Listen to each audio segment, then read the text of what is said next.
When's the last time you've listened to Diver Down? Probably last month. Oh, really? Yep. Okay. Yep. On YouTube. Actually, that's where I was listening to it too, and I'm like, oh yeah, this is actually a really good album. Yeah, like the early Dave stuff was really good. Well, so I guess that's what I kind of want to talk about. I haven't listened to Van Halen in years. Really? I don't listen to Van Halen anymore. I guess I kind of get jaded by that concert you and I saw. Really? The reunion concert. Like the last concert when they were here? Yeah, with Kool and the Gang. Yeah. Yeah.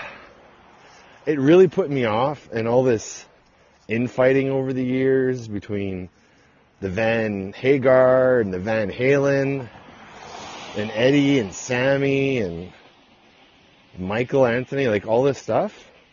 Right. I actually kind of got sucked in, and like I didn't want to listen to it anymore because it just left a bad taste in my mouth. So you get into the politics. Exactly. Instead of the music. Exactly, which is what it's not supposed to be about, right? So anyway, so I was watching Netflix, and there was a preview for some new Ben Stiller or Dustin Hoffman comedy thing, and the song that was playing was "Where Have All the Good Times Gone?" Right. Can you still hear me? Okay. Yeah. Okay, I'm just covering the wind. Oh. So anyway, but it was the original version, which I didn't realize that there was an original version. I just assumed it was a Van Halen tune. Oh, okay. So I'm like, yeah. So anyway, so I'm in the kitchen. There's a couple of them. Well, yeah, they did a lot of covers. So I'm in the kitchen, I'm making dinner, and I'm singing the song. Right. And I'm kind of going along, and Sylvia walks into the room and says, "What the hell are you singing? Is that something you guys wrote?" And I'm like, no. What were the words? And she got all hung up on the words of that song, and the line of the song she got hung up on was, Daddy doesn't need no little toys, and Mommy doesn't need no little boys. And she's like, what is that about? That's not appropriate. And I'm like, I guess not. But yeah. I know all the words to every single Van Halen song. I've got them, etched in my memory. And I never even knew what the words were. Because I just learned all the songs phonetically, right? Right. I never paid attention to what I was singing. And who cares? It was all about the melody of the vocal, not the words for me. Well, it's like when I listen to music, I don't hear the lyrics. You hear the melody. Just hear the music, yeah. Yeah. Yeah, the vocal, not the lyrics. What's the song about? I have no idea. So, I mean, I've, like, I used to steal your, as we mentioned before, I used to steal your Van Halen cassettes all the time and just sing at the top of my lungs in the room. I had no idea what I was singing. I was just phonetically learning them all. Right. Anyway, I'm like, that's a good, like, despite that lyric or whatever, I'm like, oh yeah, that's like the lead-in track to Diver Down, right? And I'm like, oh yeah, Diver Down. I think that used to be my favorite Van Halen disc. So then I went on YouTube, and there's, obviously lots of, listen to the full album here. And I put it on. First song comes on, like that song, and then Hang 'em High. And I'm like, holy shit, this is a good album. I totally forgot. But then I was just listening to it on YouTube, so it wasn't high quality. So then I went and grabbed, I've paid for Diver Down a number of times in different formats. So I found my MP3 versions. I actually paid for it like 3 times. So if I illegally download Diver Down again, well, too bad. They got my money 3 times. 2 cassettes, a CD. Well, don't they keep track of what your purchases are if you lose them? No. So anyway, I'm like, I need a good quality version of this to listen to. And so that's what I was listening to. I had it in my headphones. I was cleaning the kitchen, just had it in my headphones so I could actually hear it properly. Right. And the production value was really, really good. Mm-hmm. Oh yeah. Well, you know what? When you're away from it for a while, you go like Van Halen, yeah, okay. And then when you listen to it again, it's like, yeah, now I remember. You know why that is, like why it makes your blood pump and gets your heart racing. So what I guess what I wanted to say was how it within was it five, like 1, 2, is it 5 Van Halen, not Van Hagar, but 5 Van Halen albums? Where would you rank Fair Warning, or Diver Down? I mean. Well, I mean, number 1 and 2 are number 1 and 2. Okay. And they're there for a reason, in my books anyway. The third one,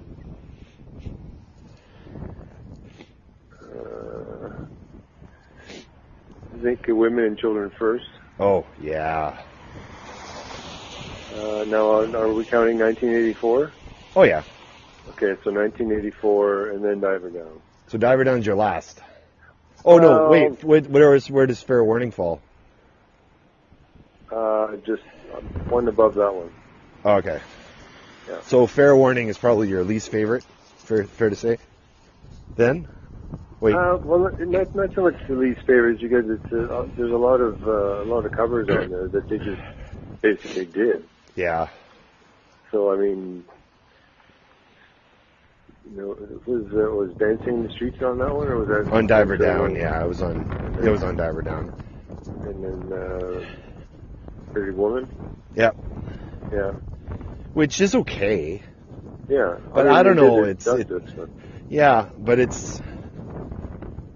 I don't know. I kind of go back to the stupid wind. I kind of go back to the Roy Orbison version and go, the Roy Orbison version is actually really good. I mean, it doesn't have the same rock punch, but right. It's the original, right? Right. Well, it's got its own flair. Yeah. Yeah. So, the Van Halen albums haven't soured for you? Like, soured? Yeah. No. If anything, I always go back to the beginning. The Hagar years. I mean, don't get me wrong, they're great, but for my ears, Dave is just. It's almost like, that sweet note that just does that whole, thing justice. If you know what I mean. Yeah, because the reason I had gone away, because I think it's safe to say, I don't know, what was the biggest letdown when we saw them live? Was it Dave's voice or was it Eddie's tone? Oh, Eddie's tone was there. It was loud. He played loud and proud. Dave, I mean, I don't know. It's like half the words he wasn't singing.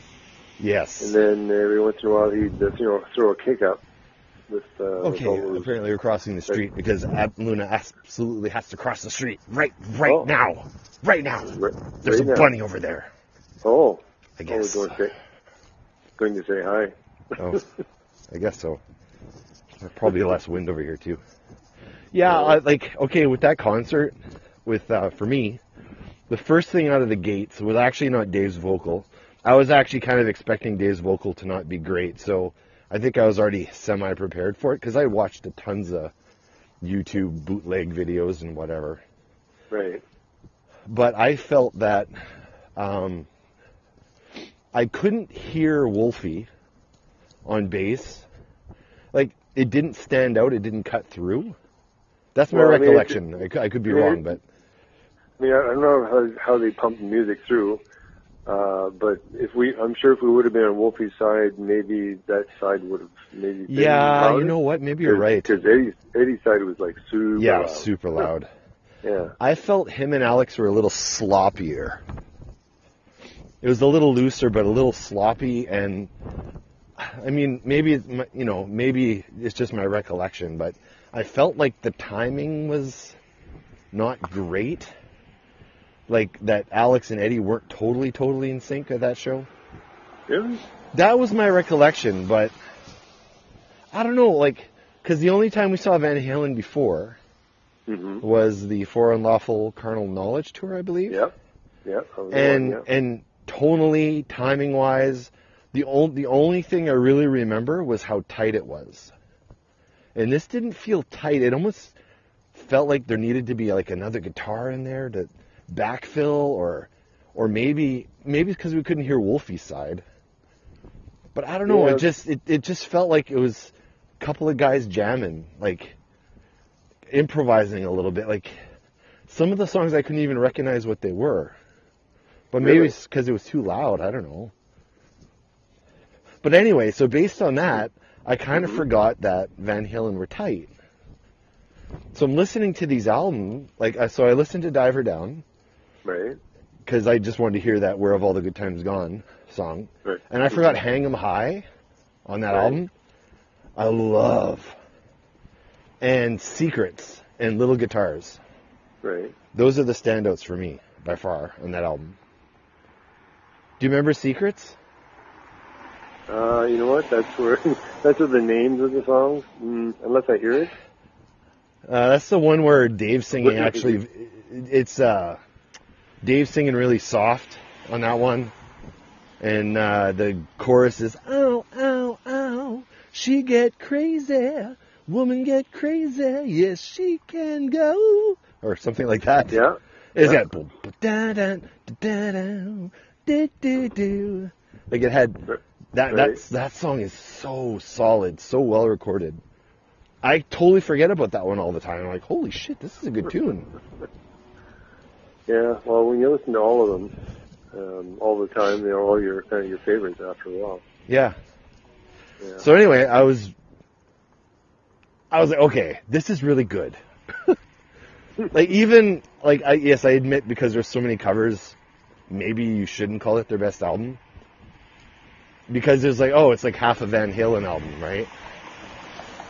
And Dancing in the Streets is like, I don't know, it's not that great a song in the first place, in my opinion. It's just really repetitive. It's kind of one of those, here's our version of a pop song, Van Halen style.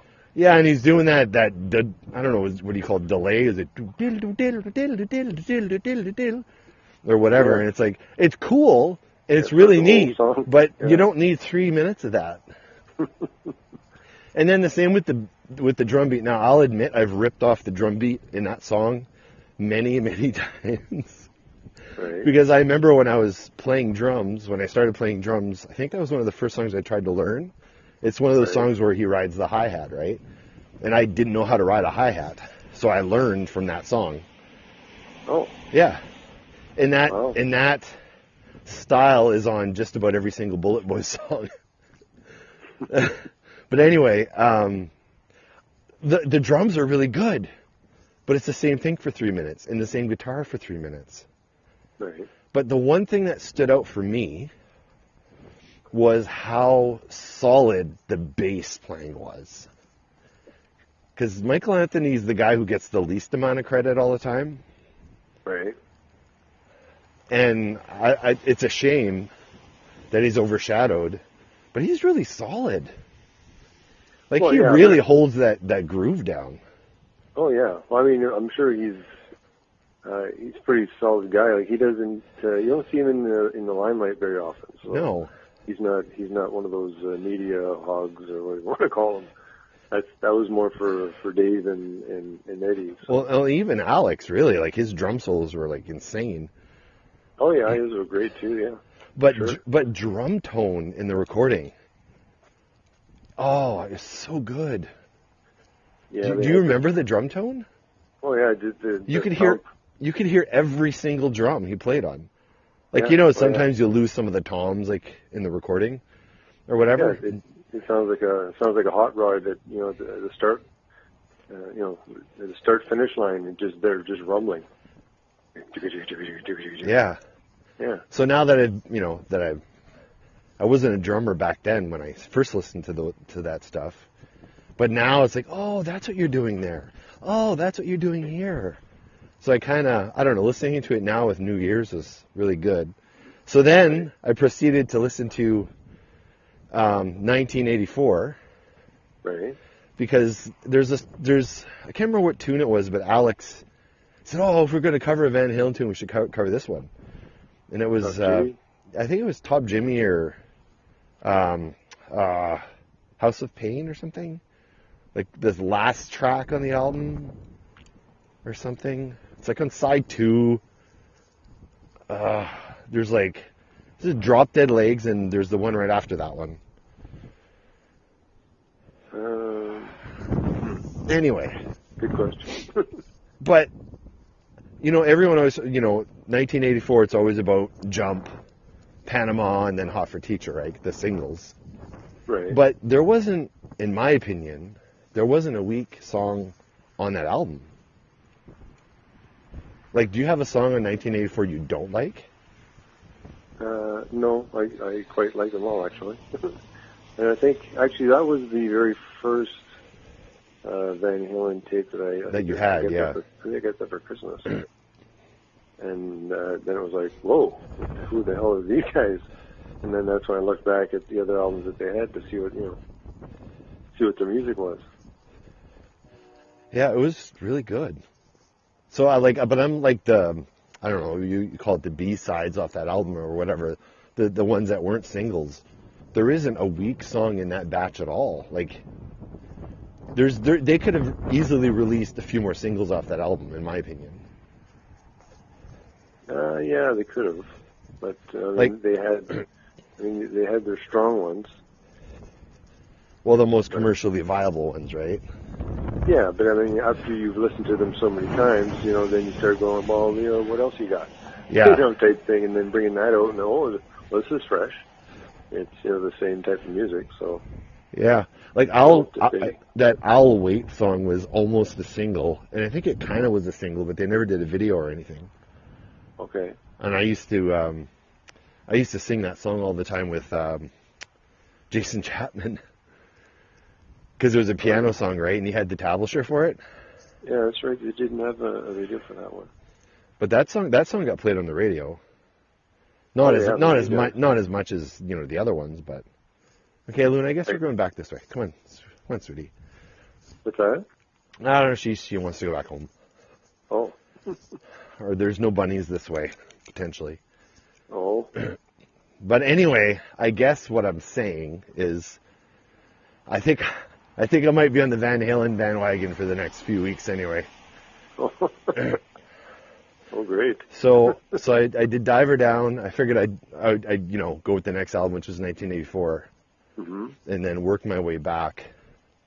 Now for me, my two favorites were Van Halen 1 and 2, of course. Right.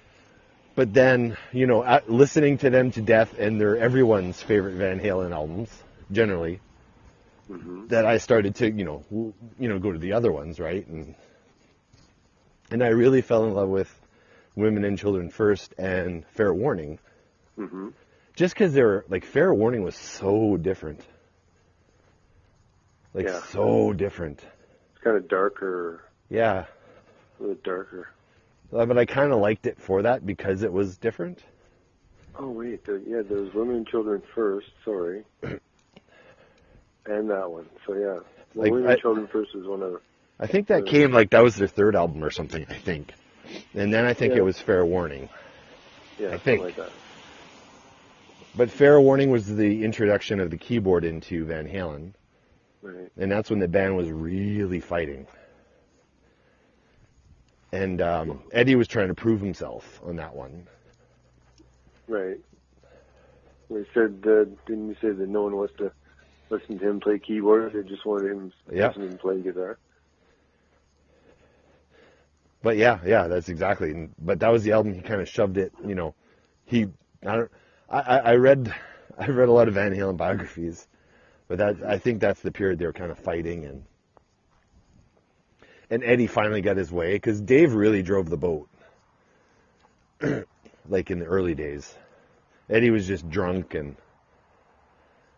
easygoing and kind of just did whatever, Like Dave was very had a lot of leadership. Wasn't his dad a lawyer? His dad was a dentist, I think. Oh, a dentist. I think so. Why did I think he was a lawyer? Well, he had money. Because they used, like, I think a lot of the financing they got in the original days was, you know, thanks to him. I think they jammed at Dave's place, and Right. Dave made sure they had PAs and, you know, things like that. Right. So, but anyway, yeah, so do you agree with that I should be going back and forgetting all the dirt that's been thrown out there and actually going back and listening to those albums again? Oh, yes, for sure. Yes, because I mean, like I said, was it last week? I had it on into my loop. Yeah. My YouTube loop. Oh, okay. Yeah. And then when you listen to it, you just the tone. The itself, tone. Yes. It's just that raw tone. It just sounds like I don't know. The only way I can explain it is if you go under a light and you can hear that transformer humming. Yes. It's like your amp is just humming, just ready to explode. Yeah, right on the verge. Just right in the edge. Yeah, that's the tone. That's what everybody looks for. That's what I look for. That's the perfect description. I've never been able to put it into words before, but that makes total sense. Now the tone between then and later, right? Like the tone, like I've seen them play.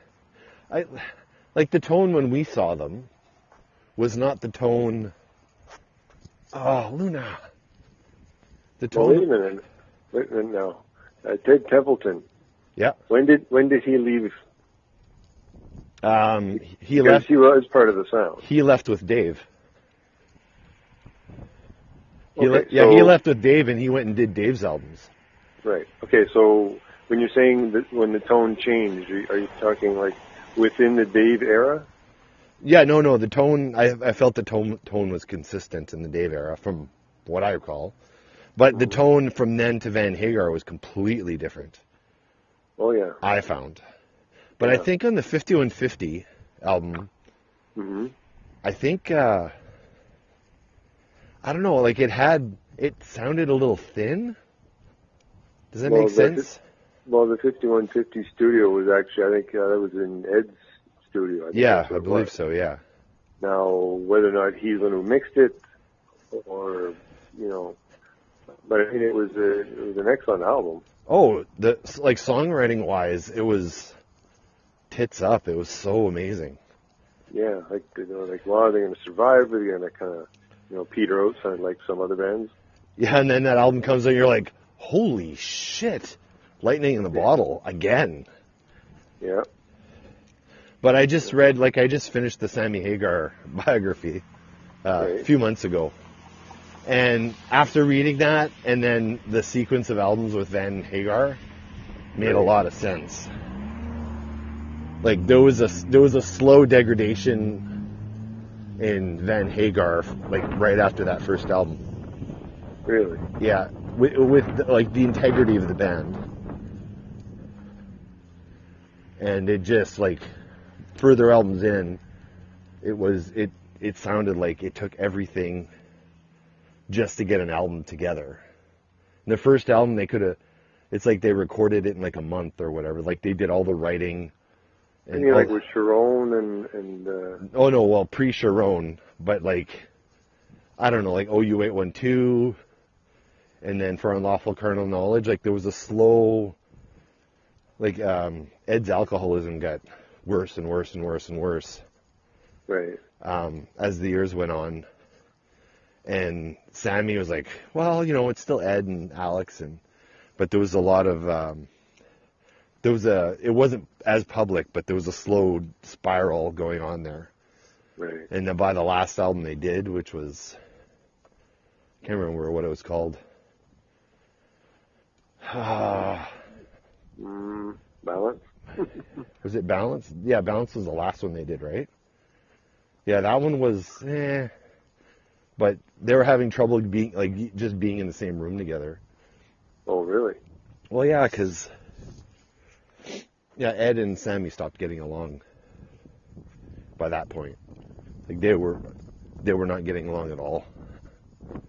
I didn't think that I thought they got along well.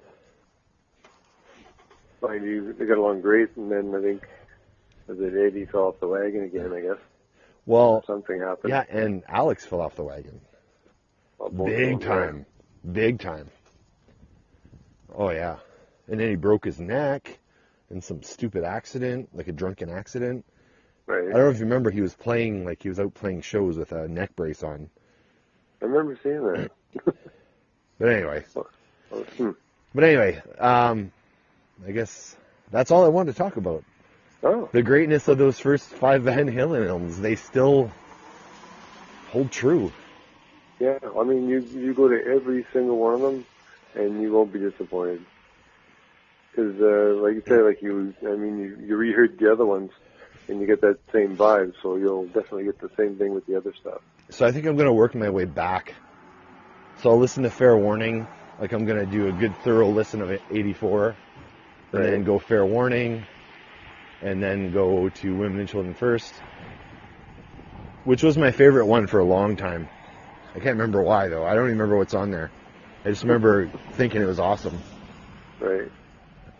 Because I guess Van Halen 1, I've heard those songs so many times.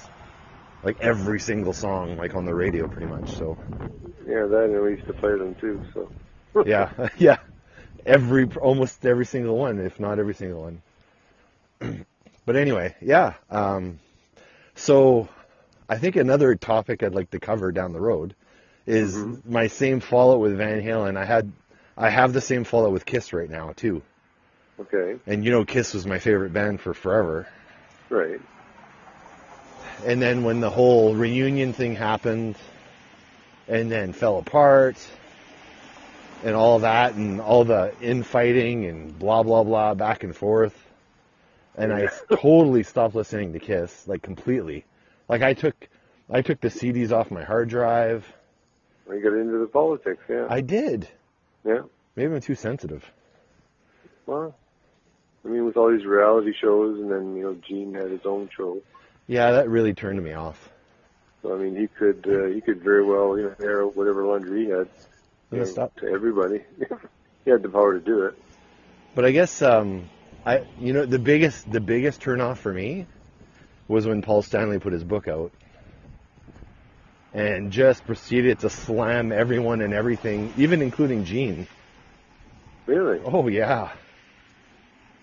Yeah, it was turning me off. So I just, after, like, specifically around that time, oh, come on, Luna.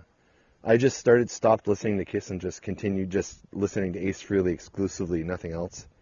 Wow. I dug out all his solo albums, and the Ace Frehley solo albums are really, really good. Mm-hmm. In a lot of cases, stronger than the most recent Kiss ones, for sure. I seem to recall his playing was quite a little more articulate, I think. Well, it's super articulate now. Yeah. I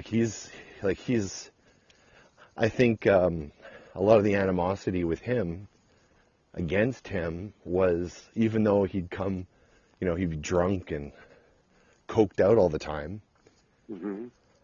plugs in the guitar, right, and he sounds amazing.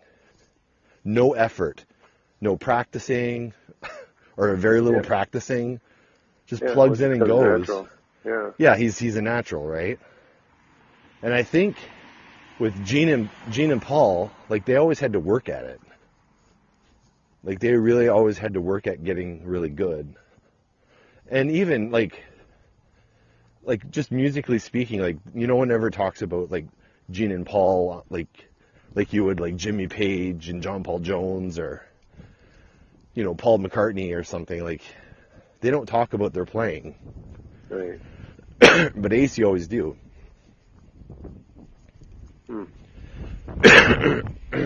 But anyway, so maybe as an assignment, okay, because I know you like assignments. Oh, I did my time. Maybe we can pick a Kiss album to both listen to, and maybe I can forget all the politics of it all and go, oh yeah, this was a really good album. Okay, you want to pick one now?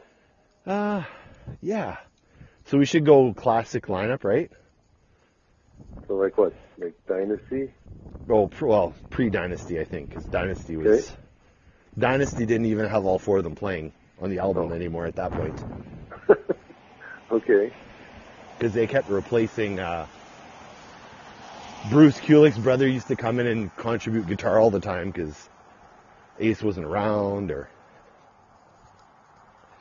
they brought in guys like Alice Cooper's guitar players came in and filled in all the time, and the only Ace Frehley songs like towards the latter end were Ace's songs that he wrote, and that was it. Wow. And Ace only usually wrote by himself, which is interesting. But anyway, so like somewhere within the first 6 albums, I would say, excluding Alive, because I think that's too obvious. But maybe, let's see. There's one called Firehouse.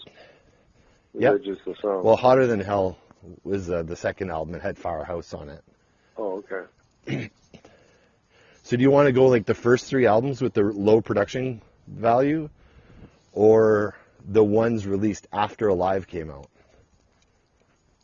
The ones after Alive came out. Okay, so that would be Rock and Roll Over, Love Gun, or Destroyer.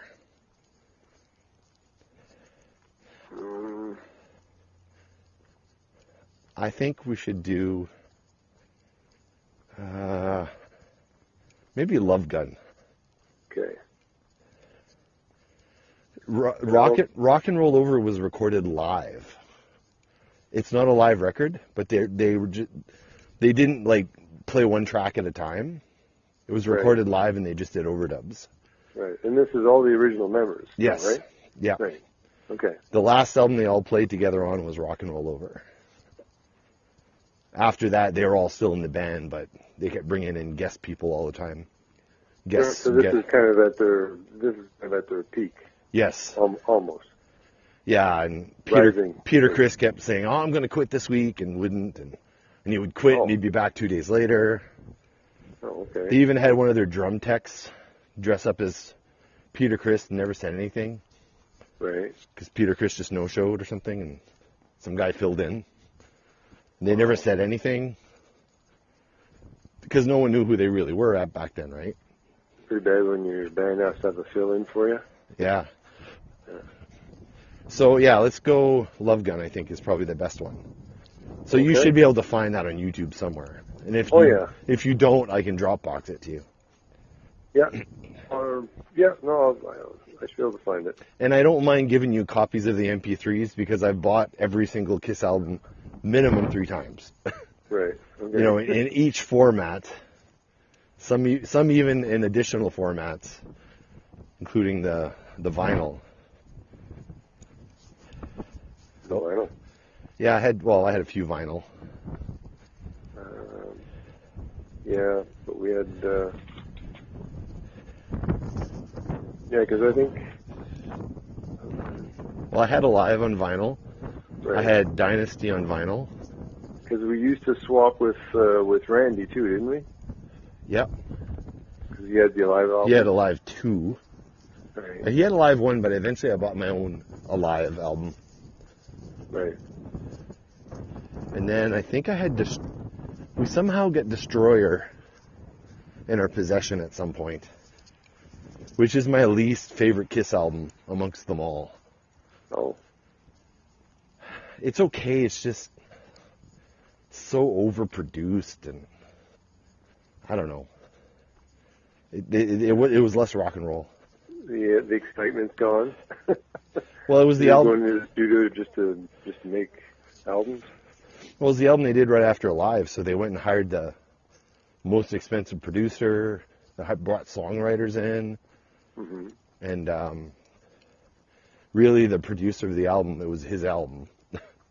It was, I don't know. To me, it doesn't feel so much as a Kiss album as the guy who produced it, who's the Alice Cooper, the guy behind Alice Cooper, really. Like, he did most of Alice Cooper's albums. Really? Yeah. Bob Ezrin. Well, is that a reflection of his work, or?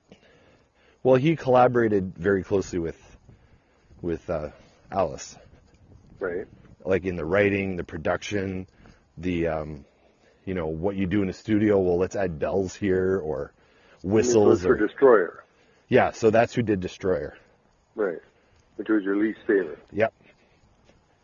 And then he's also the guy that did The Elder with Kiss. It was the first Kiss album to not go platinum. Oh, so straight two. Yep. But then my favorite Kiss album of all time, which is non-makeup, he did that one, which was Revenge, which had Domino. You've heard Domino. Oh, yeah, many times. Yeah, so that's that album. That album was super good, front to back. Right. Except for one song. Like, it's basically almost a perfect album, except for one song. Oh. Which was one of their singles. Really? Yeah, it's a ballad with a whole orchestra and shit. And it is so like blatant. It's another best song? Yeah, that's exactly what they're shooting for. Just another ballad?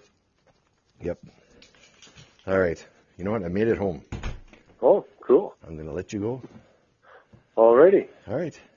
Okay, all right. Well, we shall see you tomorrow then. Yes, we'll see you tomorrow. All right then. Okay. All right. See ya. Bye. Okay. Okay. Bye.